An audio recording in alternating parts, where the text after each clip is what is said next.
বর্তমান প্রেক্ষাপটে একজন মুসলিম ভালো থাকতে পারে না। বর্তমান প্রেক্ষাপট এতই খারাপ, কিয়ামতের আলামতগুলো এমনভাবে প্রকাশ হয়েছে এখন যে একজন ইমানদার মুসলিমের পক্ষে নিশ্চিন্তে থাকা আর ভালো থাকাটা খুব কষ্টকর।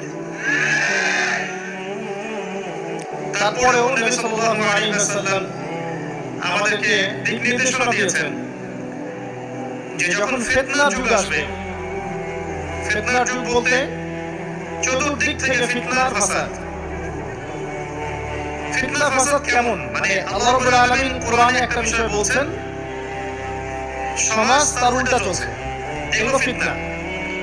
নবী সাল্লাল্লাহু আলাইহি ওয়াসাল্লাম হাদিসে একটা বিষয় বলেছেন, সমাজ তার উল্টা চলছে, এর নাম ফিতনা। পরিবারে ফিতনা, ধর্মের মধ্যে ফিতনা, সমাজে ফিতনা, অর্থনীতিতে ফিতনা, এখন সংস্কৃতির মধ্যেও ফিতনা। তো এই ফিতনাময় পরিবেশে নবী সাল্লাল্লাহু আলাইহি ওয়াসাল্লাম বলেছেন, কেউ যদি ঈমান এবং আমলের উপরে, মানে নবী সাল্লাল্লাহু আলাইহি ওয়াসাল্লামের আদর্শের উপরে সবর করতে পারে, টিকে থাকতে পারে, তার জন্য 50 জন শহীদ সাহাবীর নেকি হবে। ফিতনাময় পরিবেশে যদি সবর করা যায়, হকের উপর অটল থাকার চেষ্টা করা যায়, ইনশাআল্লাহ আপনি 50 জন শহীদ সাহাবীর নেকি পাবেন ইনশাআল্লাহ। তো প্রত্যেকটা ক্ষেত্রেই আপনি ফিতনা পাবেন। পরিবারের দিকে তাকাবেন, দেখবেন পরিবারের বন্ধনগুলো আগের মতো নাই, প্রচুর ডিভোর্স হচ্ছে, স্বামী স্ত্রীর বিচ্ছেদ প্রচুর বেড়ে গেছে। তারপরে সন্তান সন্ততি আমাদের পরিবারে যারা আছে, দেখবেন এরা বেশিরভাগই দুনিয়াদার হয়ে গেছে, দিনের খুব একটা ফিকির নাই। বেশিরভাগ পরিবারের সদস্য দেখবেন নামাজ কালামের এখন ধার ধারছে না। ম্যাক্সিমাম পরিবার থেকে আস্তে আস্তে পর্দাটা কিন্তু শিথিল হয়ে যাচ্ছে। আপনি ব্যক্তি জীবনের দিকে তাকিয়ে দেখেন, গর্বের সাথে আমরা বলি না যে 90% মুসলিমের বাংলাদেশ, দেখবেন মেজরিটি সংখ্যক মুসলিম 5 ওয়াক্ত নামাজ জামাতে পড়ে না। বেশিরভাগ মুসলিম দেখবেন আল কোরআন বিশুদ্ধ করে তেলাওয়াতও করতে পারে না। তো এরপরেও আমরা দাবি করি যে আমরা প্রকৃত মুসলিম, জান্নাত আমাদের জন্য অপেক্ষা করছে। আসলে বাস্তবতা এমন নয়। যারা কোরআন আমরা টুকটাক পড়তে জানি, তাদের মধ্যে কত পার্সেন্ট কোরআনের অর্থ বোঝে? এই আল্লাহ পাকের কিতাব আমার হাতে আছে, এই কিতাবের অর্থ কতজন বোঝে এটা একটা চ্যালেঞ্জ। যারা কোরআন পড়তে জানি আমরা, তাদের প্রতি চ্যালেঞ্জ, দেখেন তাদের মধ্যে কত পার্সেন্ট মানুষ কোরআনের অর্থ বলতে পারবে। আর অর্থটা যে জানা জরুরি, এই বিষয়টাও আমরা এখন জনগণকে বোঝাতে ব্যর্থ হচ্ছি। কোরআনের অর্থটা যে বোঝাটা জরুরি, এটা বোঝাতেও ব্যর্থ হচ্ছি। কারণ আমরা সবাই প্রত্যেক হরফে 10 নেকি পেতে চাই। কোরআন তেলাওয়াত করলে প্রত্যেক হরফে 10 নেকি হবে, এই তো।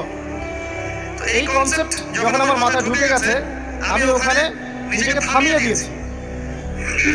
অর্থ বুঝে গবেষণা করলে এবং কোরআন কেন্দ্রিক জীবন ব্যবস্থা গড়লে যে আরো বেশি নেকি হয়, এটা আমার মাথায় না। প্রত্যেক হরফে 10 নেকি আপনি পাবেন তেলাওয়াত করলে, কিন্তু অর্থ বুঝে এর ভিতরে ঢুকলে, গবেষণা করলে এর মূল স্বাদটা পাওয়া যায়, এটা আমরা বুঝতে পারছি না। দেখবেন বেশিরভাগ মানুষ কোরআনের অর্থটা জানে না। আবার আমরা যারা টুকটাক ভাঙাচোরা অর্থ জানি, তারা আবার দেখবেন কোরআনের সমস্ত আদেশ মেনে চলতে পারছি না এবং কোরআনের সমস্ত নিষেধও বর্জন করতে পারছি না। সমস্যা কিন্তু এখানেও থেকে গেছে। আবার কোরআনের ব্যাখ্যা আছে হাদিস, এই হাদিসকে কেন্দ্র করে কোনো বিভ্রান্তির সুযোগ ছিল না, কিন্তু এখানেও আমরা বিভিন্ন জাল এবং বানোয়াট হাদিসের উপর আমলও শুরু করেছি। হাদিসের নামে এমন অনেক কিছু চলছে সমাজে যেগুলোর সাথে হাদিসের কোনো সম্পর্ক নেই। আমি বলতে চাচ্ছি যে হাদিসের নামে আবার সমাজে এমন অনেক আমল চালু আছে যেগুলোর সাথে আবার হাদিসের কোনো সম্পর্ক নেই।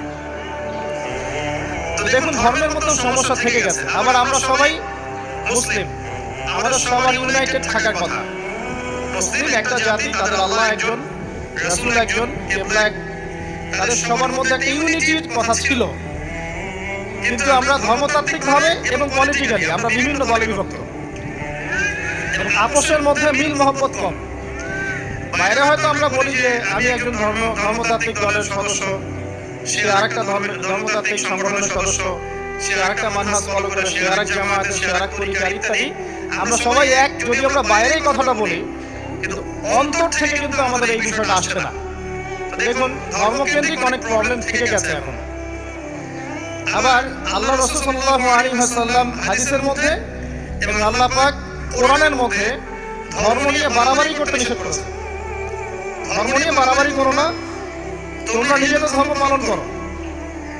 আমরা নিজের ধর্ম যতটা না পালন করি, অন্যের ধর্মের দিকে আঙ্গুলটা তার চেয়ে বেশি করি।